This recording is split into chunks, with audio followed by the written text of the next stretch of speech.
निवासी श्री भुवन घोष थापाद्वारा ब्याज वितरण सहयोग कार्यक्रम छ। यो कार्यक्रमलाई चाहिँ सफल पारिदिनको लागि सहयोग गर्नुहुने राष्ट्रलाई तपाईँलाई धेरै धेरै धन्यवाद दिँदै म कार्यक्रमलाई सुरुवात गर्न गइरहेको छु।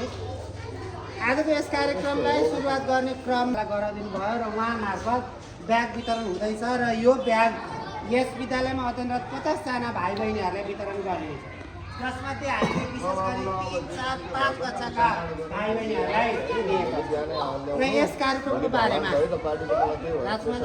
नमस्कार भाइ बहिनी, आदरणीय अग्रज प्रधानाध्यापक लगायत शिक्षक शिक्षिकाज्यू र यहाँको यो व्यवस्थापन समितिका अध्यक्ष लगायत सम्पूर्ण साथीहरू र मेरा जनज्योति भूतपूर्व विद्यार्थी समाज र लाइन्सका साथीहरू सम्पूर्णलाई हाम्रो आज यो 8 नम्बर स्कुलको यो श्री आधारभूत विद्यालयमा यो ब्याग वितरण कार्यक्रममा आउनुभएको सम्पूर्णलाई म हार्दिक स्वागत गर्न चाहन्छु। अलिकति यसको बारेमा भन्छु। यो हाम्रो आदरणीय डेनमार्क कोपेनहेगन निवासी हाम्रो आदरणीय दाइ भुवन घोष थापा दाइ, उहाँको घर चाहिँ लालबन्दी हो।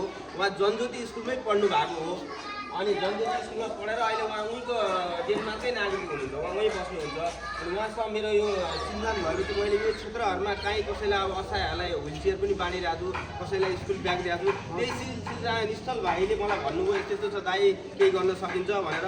ल के छ भन्दा यस्तो यस्तो विद्यार्थीहरू छन्, अलिकति उनी छ भनेर भने उसले त्यो कुरा गरिसकेको कुरा बुझ्दै गयो। फेरि मेरो एउटा प्यारो भाइ हो मिनु भाइ, म उसको अब म चाहिँ उसलाई मिनु भाइ भन्छु, पनि यसको अध्यक्ष र चाहिँ यो व्यवस्थापन दियो।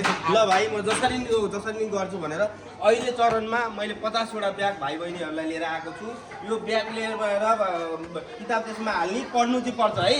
फेरि भविष्यमा अरू केही कुरा यो स्कुलमा गर्नुपर्ने पनि तपाईँहरूलाई गर्नेछु। र साथसाथै हाम्रो लाइन्सका अग्रज मेरा साथीहरू पनि हुनुहुन्छ, भोलि लाइन्सबाट नि केही कामहरू गर्नु पऱ्यो भने हामी तपाईँको स्कुलमा गर्छु।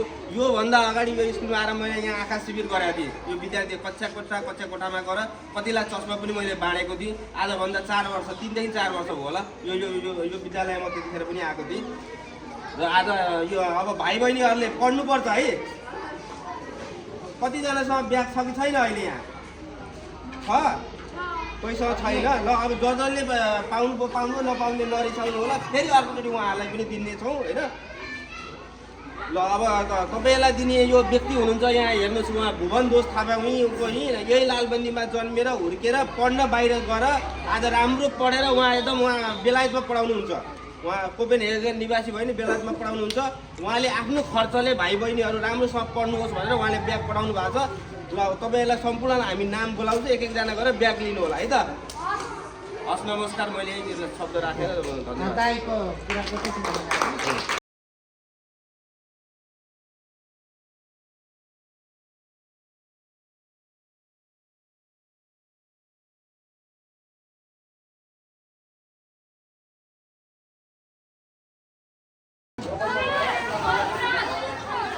लगेर देऊ न, त्यहाँ देऊ त।